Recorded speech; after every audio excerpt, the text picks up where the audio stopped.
اس وقت جو ایکٹ بنا ہے اس کے پیش نظر میں آپ کو اس شعر کے ذریعے یہ پیغام دینا چاہتا ہوں کہ اپنے یہ مسجد، یہ مدرسہ، یہ خانقاہ ہمارے لیے خدا کی قسم کعبہ کی طرح ہے۔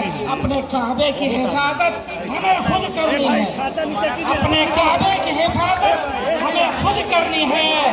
اب ابابیل کا لشکر نہیں آنے والا، آپ ہی ابابیل ہیں، آپ کو اٹھ کھڑا ہونا ہے۔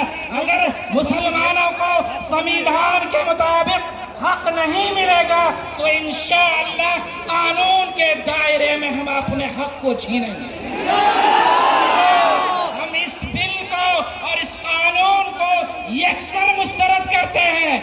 یہ قانون یہاں چلنے والا نہیں ہے، اس لیے میں مرکزی حکومت سے درخواست کرتا ہوں کہ آپ نے جس طرح کسان بل واپس لیا تھا، اس وقف قانون کو بھی واپس لیجئے، ورنہ ہمارا آندولن چلے گا، ہماری تحریک چلے گی اور ہم اس وقت تک میدان میں ڈٹے رہیں گے جب تک آپ اس کالے قانون کو واپس نہیں لے لیتے ہیں۔ ایک بات کہہ کر کے میں اپنی بات ختم کرتا ہوں۔ ہمیں آپ کے جذبات کی قدر ہے۔ میں سمجھتا ہوں دین بچاؤ دیش بچاؤ میں بھی جو کانفرنس ہوئی تھی اس میں صرف یہ گاندھی میدان نہیں، پورا پٹنہ بھر گیا تھا۔ آج بھی پورا پٹنہ بھرا ہوا ہے۔ وہ کانفرنس تھی دین کے نام پر، یہ کانفرنس ہے وقف کے نام پر۔ اور ایک مسلمان اپنے ملک کے لیے بھی زندہ رہتا ہے، وطن کے لیے بھی زندہ رہتا ہے، اور اپنے ایمان اور اپنی شریعت کے لیے بھی زندہ رہتا ہے۔ مسلمان سجدے میں بھی جاتا ہے تو اس ملک کی مٹی کو چوم کر کے یہ کہتا ہے کہ ملک، ہمیں اگر نماز بھی پڑھنی ہے تو اس ملک کی مٹی سے بھی ہمیں محبت ہے۔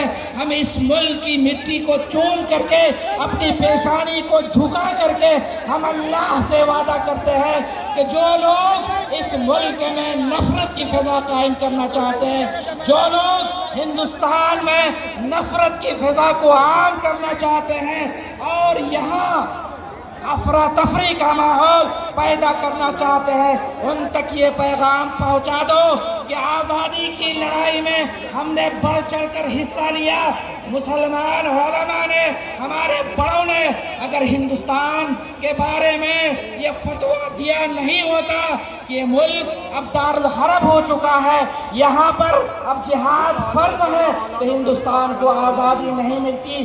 جو لوگ ہم سے سرٹیفکیٹ مانگتے ہیں کہ آپ اس ملک کے وفادار ہیں یا نہیں، ان تک یہ پیغام پہنچا دیا جائے کہ انشاءاللہ ہم اس وقت تک ڈٹے رہیں گے جب تک یہ قانون واپس نہیں ہوتا ہے۔ آپ نعرہ لگائیے، ہندوستان زندہ باد، زندہ باد، عدالت شریعت زندہ باد، زندہ باد، کالا قانون واپس لو،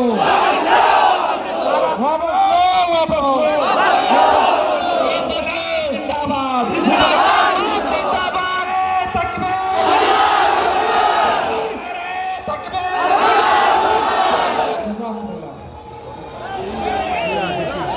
مسلمانوں، آپ کو اپنے جذبات کا اظہار بھی کرنا ہے اور اس پہ قابو بھی رکھنا ہے۔